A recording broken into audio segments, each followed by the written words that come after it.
হলুদ পোলাও যাকে বলছে বাসন্তী পোলাও, হলুদ দিয়ে কালার করে নিবে। বাড়িতে যদি কালার না থাকে, দেখো চাটনির মধ্যে আমি হলুদ দিয়েছি, হলুদ দিয়ে কালার বানিয়ে নিচ্ছি। বন্ধুরা কতটা কালার আসছে তোমরা ক্যামেরাতে, এটা আমার তো মোবাইলে, তো দেখো তোমরা এটাকে একটু শুকোবে তারপরে আসছে। রান্নাঘরে দেখো কোমরটাকে কষে নিচ্ছি, কোমর কষে করবো হচ্ছে কি বলো তো, পোলাও, বাসন্তী পোলাও। তো চলো দেখতে থাকো। সবাই কেমন আছো? আশা করি ভালো আছো, আমিও ভালো আছি। বৃষ্টি পড়ছে, প্রচন্ড বৃষ্টি, কি করবো, খিচুড়ি তো অনেক খেয়েছি, তো ভাবলাম আজকে বৃষ্টিতে পোলাও বানাই, বাসন্তী পোলাও। সবাইকে ওয়েলকাম, সবাইকে সুস্বাগতম। সবাই দেখো, সাপোর্ট করো। যারা ফলো করো রিচার্জ করে ফলো করে নাও, আর যারা ফলো করছো অনেক ধন্যবাদ।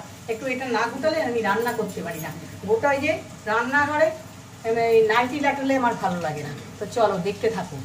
কড়াই বসিয়ে দিয়েছি আগে থেকে, কিন্তু বন্ধুরা দিচ্ছি আর সাদা অয়েল দিয়ে দিব। হ্যাঁ, আমি সাদা, শুধু ঘি দিয়ে করতে পারো, আমি সাদা অয়েল দিয়ে দিচ্ছি আর ঘি দুটো দিয়ে দিলাম। দিয়ে দেখো গোটা গরম মশলা, এলাচ, দারচিনি, লবঙ্গ, আর দিয়ে দিচ্ছি দুটো তেজপাতা, ফ্রেশ তেজপাতা। এবার কড়াইটাকে একটু গরম হতে দিতে হবে। দিয়ে দিচ্ছি কাজু কিশমিশ, একসঙ্গে ভেজে নেব। এটা করলে আমার সুবিধা হয়, এক্সট্রা করে আবার ভাজতে হবে না। একটু নাড়াচাড়া করে দিয়ে দিচ্ছি এই দেখো বাসন্তী পোলাওতে জল ঝরিয়ে একটু শুকিয়ে নিয়েছি। এবার একটু ভাজা ভাজা করবো, যতটা ভাজবে ভাত ততটা ভালো হবে। আর দিয়ে দিব হচ্ছে গ্রেট করা আদা, দিয়ে দিব হচ্ছে জিরে গুঁড়ো, একটু করে জিরে গুঁড়ো অল্প, আর দিয়ে দেবো গরম মশলা। কাঁচা লঙ্কাটা পরে বাটা দিচ্ছি আমি। এইবার হচ্ছে নাড়বো, খানিকক্ষণ ধরে নাড়তে থাকি। তো চলো ভাজা ভাজা করতে থাকি ততক্ষণ।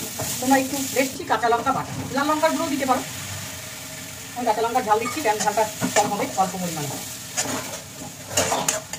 দেখো আমার ভাজা ভাজা হয়ে গেছে, এদিকে জল গরম বসিয়ে দিয়েছি। দেখো একদম রবীন্দ্র ভোগের বাসন্তী পোলাওয়ের চালটা একদম সুন্দর ঝরঝরা হয়ে গেছে। এরকম পর্যায়ে ভাজতে হবে কিন্তু। এবার চালটা বলছি না, জলটা এই বাটির মেপে দিব। এখানে আমি মাছ নিয়েছি, এটা ভর্তি করে, বেশি গরম দিচ্ছি না, আমার হাতে স্ন্যাক লাগবে। এই মেপে দিয়ে দিলাম। এবার লবণটা দিব, লবণটা দিয়ে নিত পরিমাণ মতো লবণ দিতে হবে। আমি পরিমাণ মতো লবণ দিয়ে দিলাম। এবার চাপা দিব, 10 মিনিট না 5 মিনিট হাই হিটে ফুটতে দিব। তারপরে হচ্ছে লো ফ্লেমে 10 মিনিট দেবো। দেখো ফুটে উঠেছে, 5 মিনিট হয়ে গেছে। এবার চাপা দিয়ে গ্যাসের ফ্লেম কিন্তু কমিয়ে দিলাম। এইবার চাপা খুলে নিলাম। দেখো জলটা টেনে নিয়েছে। এবার কিন্তু আমি চিনি অ্যাড করবো।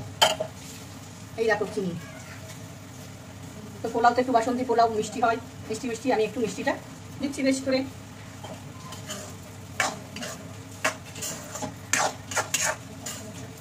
এবার ভাতটা সিদ্ধ হওয়ার জন্য 10 মিনিট দিচ্ছি। তো এবার চাপা খুলবো, একদম ফিনিশিং টাচ। বন্ধুরা রেডি হয়ে গেছে আমার বাসন্তী পোলাও। কারা কারা জানো না সবাই বলো জানি, কিন্তু আমি তো আমার মতন করছি, আমারটাও দেখে নাও।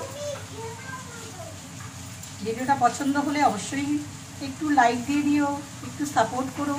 ঘি দিয়ে দিলাম লাস্ট ফিনিশিংয়ে একটু, আর একটু গরম মশলা, কিন্তু ফ্লেভারটা আসবে বলে, বুঝছো বন্ধুরা। এবার একটু নাড়াচাড়া করবো, ব্যাস রেডি বাসন্তী পোলাও সুমন্তার। যা সুন্দর ঝরঝরে হয়েছে না, দারুণ সুন্দর। দেখো তো কমেন্ট করো, লাইক করো, কমেন্ট করবে কিন্তু অবশ্যই কমেন্ট করবে। আর যারা চ্যানেলে নতুন সাবস্ক্রাইব করোনি সাবস্ক্রাইব করবে। একটু চাপা দিয়ে রেখে দিব, রেডি হয়ে গেছে। দেখো একদম রেডি। সেদ্ধ একদম খুব সুন্দর হয়েছে। বা চিকেন আর পটলের পাকোড়া, এই হলো আজকে আমাদের। তো দেখো কত সুন্দর হয়েছে বাসন্তী পোলাও। তো তোমরাও এইভাবে করো, আমি এইভাবে প্লেট সাজিয়ে আজকে খাওয়া দাওয়া করছি। তো আশা করি তোমাদের ভালো লাগবে, ভালো লাগলে অবশ্যই লাইক শেয়ার সাবস্ক্রাইব। টাটা।